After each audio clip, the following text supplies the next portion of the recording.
श्री गणेश दत्त गुरुभ्यो नमः.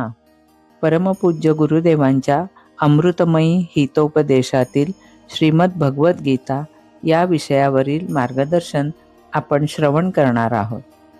गुरुर्ब्रह्मा गुरुर्विष्णू गुरुर्देवो महेश्वरः गुरु साक्षात परब्रह्म तस्मै श्री गुरवे नमः.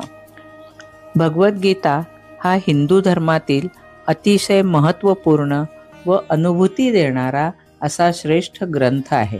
यामध्ये मानवी जन्माचा हेतू काय आहे, मानवाचे नेमके कर्तव्य कोणते आहे, आत्मा व शरीर यांचे खरे स्वरूप कसे आहे, हे विषय समजावून सांगितलेले आहेत. जेव्हा या ग्रंथाचे पठण केले जाते तेव्हा आपला धर्म व आपली संस्कृती या दोन्हीचाही अभ्यास होतो. भक्ती मार्गामध्ये गीता पठण हा एक उत्तम मार्ग आहे. धर्मो रक्षती रक्षितः म्हणजे जो धर्माचे रक्षण करेल त्याचे धर्मही रक्षणच करेल. कोणताही प्रसंग आला तरी अधर्माने वागू नये.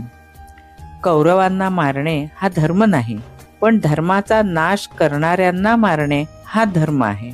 हे तत्व अर्जुनाला भगवान श्रीकृष्ण समजावून सांगत आहे. भगवंत म्हणतात, सर्व धर्मान परित्यज्य मामेकम शरणं व्रज अहम त्वाम सर्व पापेभ्यो मोक्षयिष्यामि मा शुचः. सर्व धर्म सोडून अर्जुना तू मला शरण ये, म्हणजे मी तुला माझ्यातच सामावून घेईन.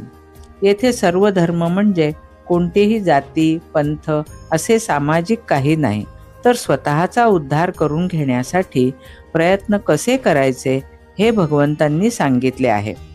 मनुष्य देहामध्ये असणारे षड्रिपू म्हणजे काम, क्रोध, लोभ हे सर्व दूर करून भगवंताला पूर्णपणे शरण जाणे, आपले समर्पण करणे, त्यासाठी प्रयत्नांची पराकाष्ठा करणे याची सांगोपांग माहिती या ग्रंथात सांगितली आहे.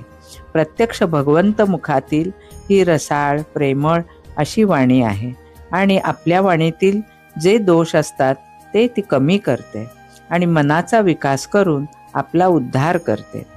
त्रिकाला बाधित सत्य असा हा ग्रंथ म्हणजे भगवंतांनी मानवाला दिलेली संजीवनीच आहे.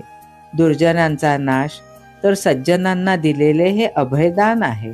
याचे नित्य पठण करून आपण आपल्या जीवनाचे सार्थक करून घेतले पाहिजे. श्री रामकृष्णार्पणमस्तु.